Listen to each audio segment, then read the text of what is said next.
கும்பகோணத்தில் மாநகராட்சி கூட்டத்தில் அதிமுக மாமன்ற உறுப்பினர்கள் தங்கள் வார்டுகளில் அடிப்படை வசதிகள் செய்து தரப்படவில்லை எனவும் பள்ளிகளை சீரமைக்க ஒதுக்கப்பட்ட 1 கோடி நிதியில் எந்த பணிகளும் செயல்படவில்லை என குற்றம் சாட்டி கூட்டத்தில் இருந்து வெளிநடப்பு செய்ததால் பரபரப்பு ஏற்பட்டது. கும்பகோணத்தில் மாநகராட்சி மாமன்ற கூட்டம் மேயர் சரவணன் தலைமையிலும் மாநகராட்சி ஆணையர் லட்சுமணன் மற்றும் துணை மேயர் தமிழழகன் முன்னிலையிலும் இன்று நடைபெற்றது.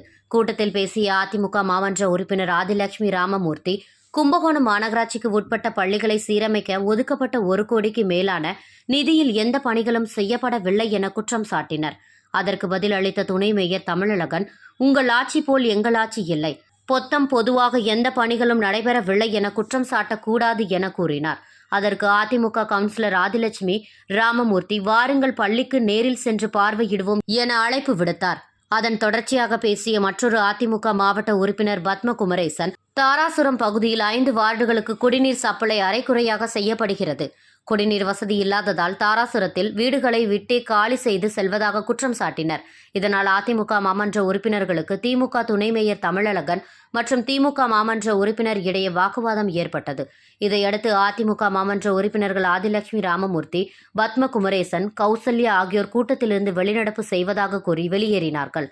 அதனைத் தொடர்ந்து செய்தியாளர்களுக்கு பேட்டியளித்து அதிமுக மாமன்ற உறுப்பினர்கள் ஆதிலட்சுமி ராமமூர்த்தி கூறும்பொழுது, கும்பகோணம் மாநகராட்சியில் கல்விக்கொன்று ஒதுக்கப்பட்ட நிதியில் முறைகேடு நடந்துள்ளது.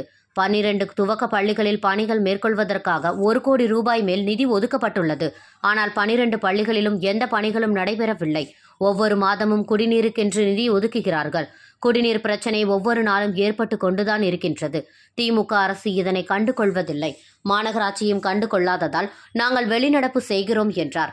அதனைத் தொடர்ந்து பேட்டியளித்த பத்மகுமரேசன் கூறும்பொழுது, தாராசுரம் பகுதியில் கடந்த 1 வார காலமாக தண்ணீர் பிரச்சினை தலைவிரித்து ஆடுகிறது.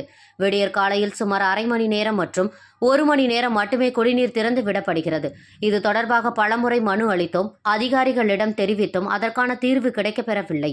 பாதாள சாக்கடையை இணைக்காமல் உள்ளனர். தாராசுரம் பேரூராட்சியாக இருந்தபொழுது அனைத்து பணிகளும் நடைபெற்றது. மாநகராட்சியாக உடன் இணைக்கப்பட்ட பிறகு வரிகள் உயர்த்தப்பட்டுள்ளதே தவிர அதற்கான பணிகள் மந்தமாக நடக்கிறது.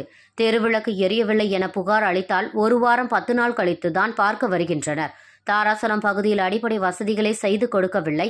இதனை பலமுறை புகார் அளித்தோம். நடவடிக்கை எடுக்காததால் இன்று கூட்டத்தை புறக்கணித்து வெளிநடப்பு செய்துள்ளதாக தெரிவித்தனர்.